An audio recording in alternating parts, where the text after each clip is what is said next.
Sa ating pagbabalik sa kasaysayan, alamin natin ang mga makasaysayang lugar sa Tarlac at ang kahalagahan ng field trips. Narito si Xiao Chua para sa Showtime, Ako ay Pilipino.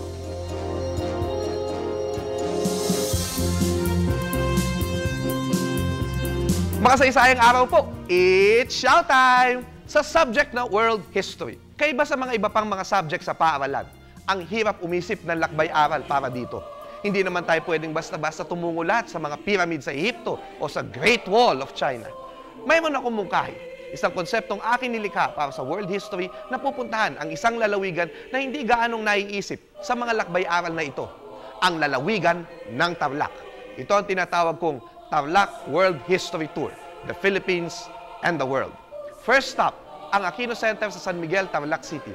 Narito ang ilang mahalagang memorabilia ni Ninoy at Cory Aquino, ang mag-asawang naging inspirasyon ng people power sa bansa noong 1986. Kabilang na ang kanyang mga diary sa kulungan at ang replika ng kulungang ito at ang duguang damit na suot niya nang siya ay mamartir. Dito maaaring maikwento ang lugar ng ating people power sa hanay na mga kilusan para sa demokrasya sa daigdig. Isang modelo ng matagumpay na mapayapang pagtatanggal sa isang diktadura na ginagaya hanggang ngayon ng ibang bansa. Ang paggalang na ito ay makikita sa mga magagandang state gifts na ibinigay noon sa Pangulong Cory ng iba't ibang pinuno sa daigdig. Second stop, ang Tarlac Ecotourism Park. Sa napakagandang pasyalan at simbahan na ito sa itaas ng isang bundok sa San Jose, Tarlac, na ipinatayo ng yumaong gobernador ng Tarlac, Jose Aping Yap, makikita ang isang estatwa ni Jesucristo na katulad na makikita sa Rio de Janeiro at isang monasteryo na pinangangalagaan ng Servants of the Risen Christ, kung saan maaaring masilayan at mahawakan ang arketa na nagtataglay ng isa raw bahagi ng tunay na krus kung saan namatay ang mahal na Panginoon.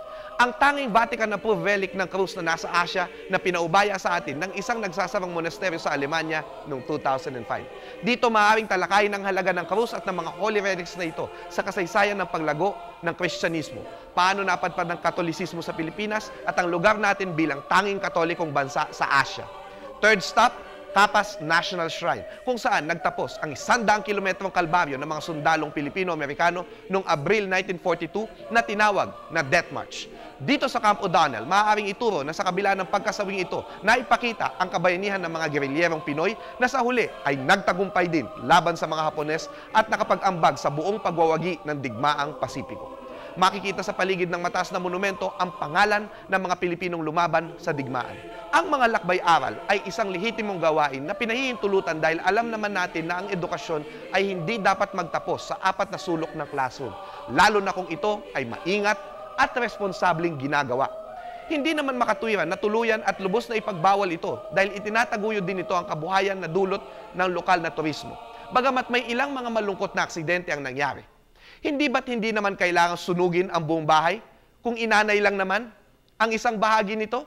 Ako po si Xiao Chua para sa telebisyon ng Bayan. And that was Xiao.